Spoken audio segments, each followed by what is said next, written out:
सबसे पहले आपको बताएं, पाकिस्तान का दौरा मुकम्मल करने के बाद IMF का बयान सामने आया है। IMF का कहना है कि नए प्रोग्राम से मुतालिक पाकिस्तान की दरखास्त का जायजा लिया गया। पाकिस्तानी हुक्काम और IMF के दरमियान स्टाफ लेवल माहिदे के लिए मुनासिब पेशरफ्त हुई है। जामे इक्तसादी पॉलिसी और रिफॉर्म्स प्रोग्राम पर बातचीत हुई। IMF ने अपने बयान में कहा कि पॉलिसी पर पाकिस्तानी हुक्काम से वर्चुअल बातचीत जारी रहेगी। वर्चुअल बातचीत में पाकिस्तान के लिए नए प्रोग्राम को हतमी शक्ल देने पर बात होगी। रिफॉर्म्स प्रोग्राम का मकसद पाकिस्तान में मुस्तहकम ग्रोथ का हदफ हासिल करना है। रिफॉर्म्स के जरिए पाकिस्तान की टैक्स आमदन और वसाइल को बढ़ाना है।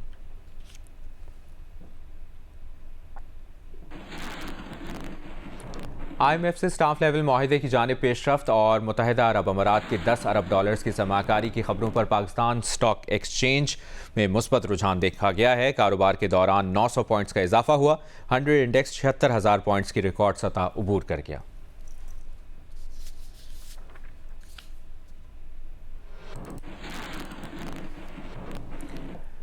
विफाक से पहले तमाम सूबों से भी पहले खैबर पख्तूनख्वा का सूबाई बजट आज पेश किया जाएगा। बजट का कुल हुजम 1700 अरब रुपए से जायद रहने का इम्कान।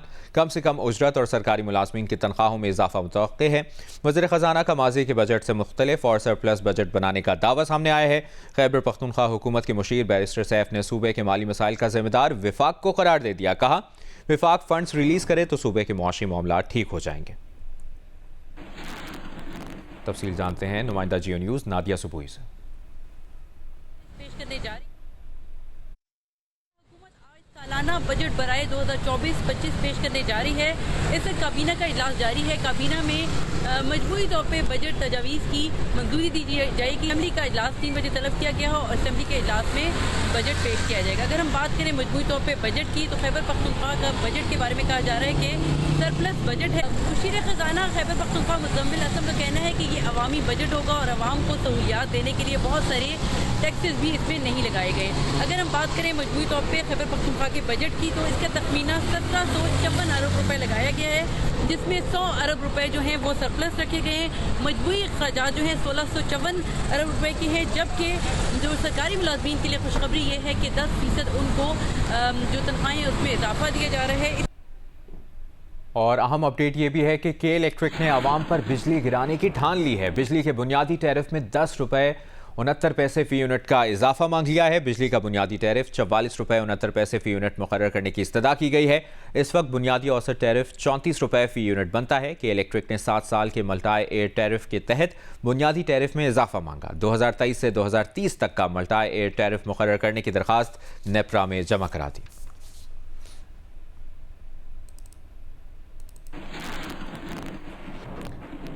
इस्लामाबाद में PTI का मरकजी सेक्रेटेरिएट सील करने के दौरान मुज़ाहमत पर इंसदाद दहशतगर्दी का मुकदमा दर्ज कर लिया गया। मुकदमे में PTI इस्लामाबाद के रहनुमा आमिर मुगल को नामजद किया गया है। पुलिस ने रात को आमिर मुगल को PTI मरकजी सेक्रेटेरिएट के बाहर से गिरफ्तार कर लिया था। FIR के मुताबिक CDA ऑपरेशन के दौरान आमिर मुगल ने आते ही हवाई फायरिंग शुरू कर दी थी। आमिर मुगल ने मुश्तइल हुजूम के हमरा पुलिस पार्टी पर हमले की भी कोशिश की।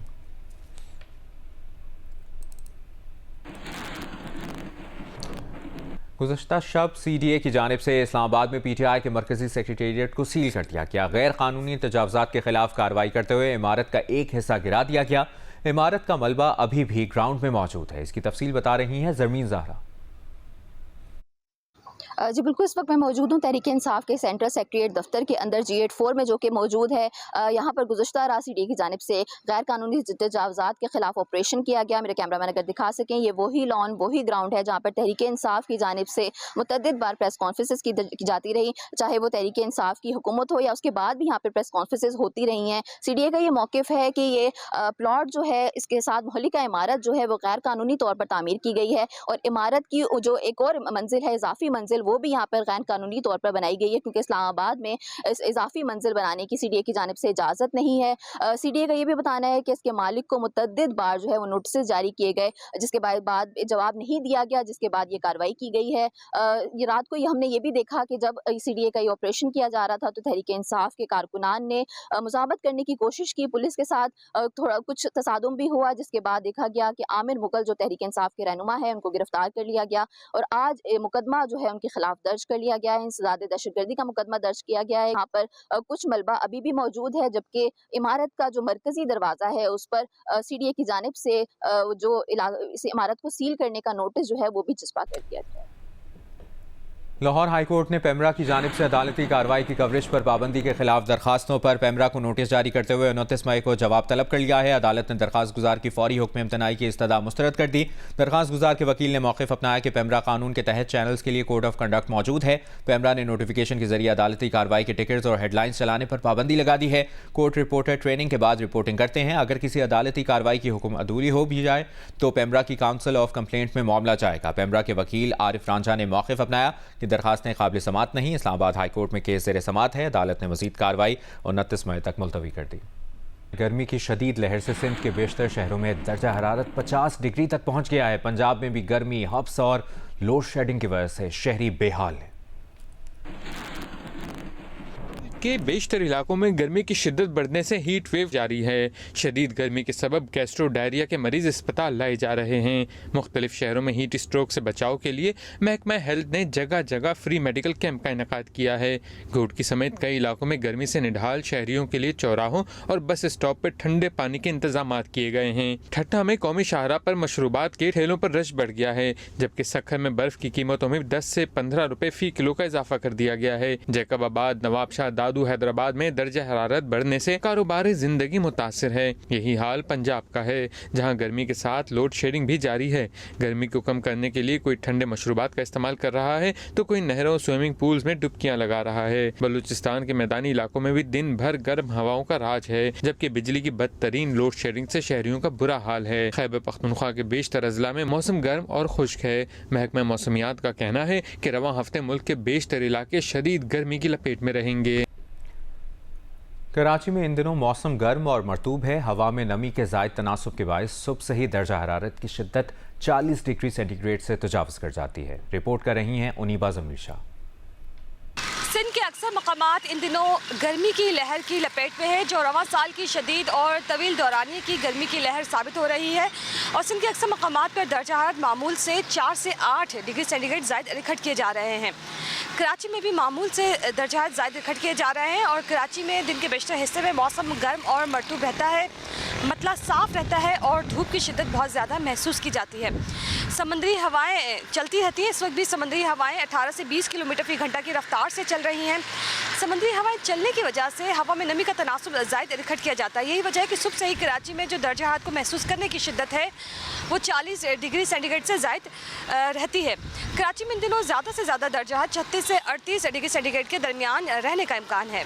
महकमे मौसमियात के मुताबिक जून के पहले हफ्ते तक मौसम गर्म ही रहेगा, जबकि कहा जा रहा है कि 15 जून से मुल्क में प्री मानसून बारिशों का आगाज़ भी हो सकता है। सेनेट में अपोजिशन लीडर शिबली फराज ने PTI सेक्रेटेरिएट पर CDA के ऑपरेशन को फस्तायत करार देते हुए हुकूमत को जिम्मेदार करार दे दिया। उन्होंने कहा कि ऐसे माहौल में सियासी इस्तेहकाम नहीं आ सकता।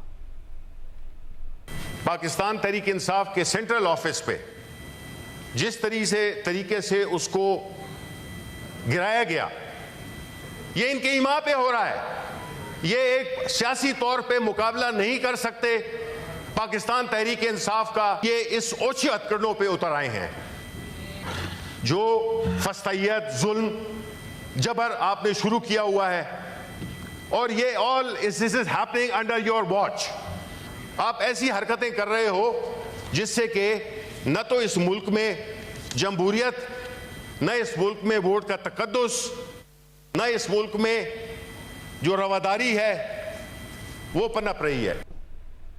वज़ीर क़ानून आज़म नज़ीर तारड़ ने कहा है कि PTI सेक्रेटेरिएट में तजावुज़ात के खिलाफ पहला नोटिस PTI के अपने दौरे हुकूमत में दिया गया। CDA ने कार्रवाई कानून के मुताबिक की। 10 मई को आखिरी नोटिस पर भी PTI ने कोई जवाब नहीं दिया, ना ही इसे कहीं चैलेंज किया। मैंने इजलास में आने से पहले चेयरमैन CDA से ख़ुद बात की और मैंने उन्हें कहा कि ऐसी नौबत क्यों आई है, तो उन्होंने कहा ये सर ये 4 साल से सिलसिला जारी था और फाइनल अब आखिरी नोटिस उन्हें सर्व किए भी हमें वो टाइम गुजर चुका था जो हमने उनके 7 दिन का या 14 दिन का टाइम दे रखा था, तो सिर्फ उसके बाद ये किया गया। So this is a legal process. इनके पास रेमेडी थी, उन नोटिस को चैलेंज कर लेते, उन पे कोई हुक्म इम्तनाई आ जाता, लेकिन ज़ाहिर है माइट इज़ राइट है। जो चीज़ उन्होंने बना ली उन्होंने मुनासिब नहीं समझी। ये एक तरफा ट्रैफिक नहीं है।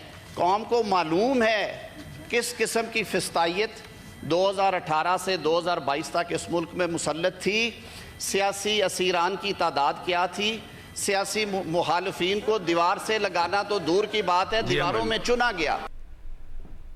मीरपुर माथेलो में 3 रोज़ कबल फायरिंग से ज़ख्मी होने वाले सहाफ़ी नसरुल्लाह गिडानी कराची के निजी अस्पताल में इंतकाल कर गए। मकतूल सहाफ़ी गोटकी में कातिलाना हमले में 3 गोलियां लगने से ज़ख्मी हुए थे। SSP के मुताबिक सहाफ़ी नसरुल्लाह गिडानी ज़ख्मों की ताब ना लाते हुए कराची के निजी अस्पताल में दम तोड़ गए हैं। नमाज जनाजा और तदफीन आज मगरिब के बाद मीरपुर माथेलो में अदा की जाएगी।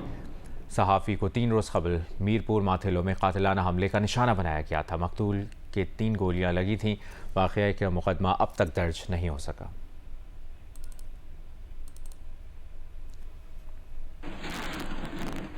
पाकिस्तान पीपल्स पार्टी के ज़ेर तमाम आज़ाद कश्मीर में इस्तेहकाम पाकिस्तान रैलियों का इनेकाद किया गया। रैलियों के शुरका ने पाकिस्तान, आज़ाद कश्मीर और पीपल्स पार्टी के झंडे उठा रखे थे। सबसे बड़ा इज्तिमा कोटली में हुआ। मुजफ्फराबाद, वादी नीलम, बाग समेत दीगर अजला में रैलियाँ निकाली गईं। इस्तेहकाम पाकिस्तान रैलियों का इनेकाद आज़ाद कश्मीर के सदर चौधरी मोहम्मद यासीन की कॉल पर किया गया। कोटली में रैली से खिताब करते हुए चौधरी मोहम्मद यासीन, आज़ाद कश्मीर के वज़रा आमिर यासीन चौधरी, सरदार आफ्ताब अंजुम और दीगर ने इस्तेहकाम पाकिस्तान के लिए हर किस्म की कुर्बानी देने का अज़्म किया।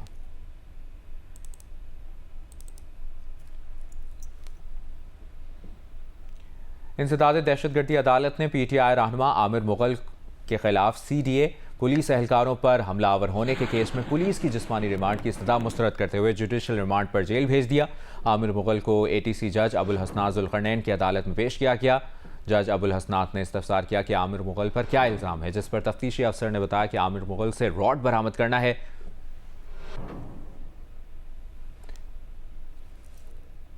जज ने रिमार्क्स दिए कि आमिर मुगल को जब पकड़ लिया तो रॉड बरामद करना है, ये सवाल रखा। तफ्तीशी अफसर ने बताया कि ग्रीन बेल्ट पर PTI ने ऑफिस बनाया हुआ है। CDA ने एक्शन किया तो आमिर मुगल ने हमला किया। आमिर मुगल ने अदालत में बयान दिया कि मुझसे रॉड बरामद हुआ तो मुझे फांसी देते।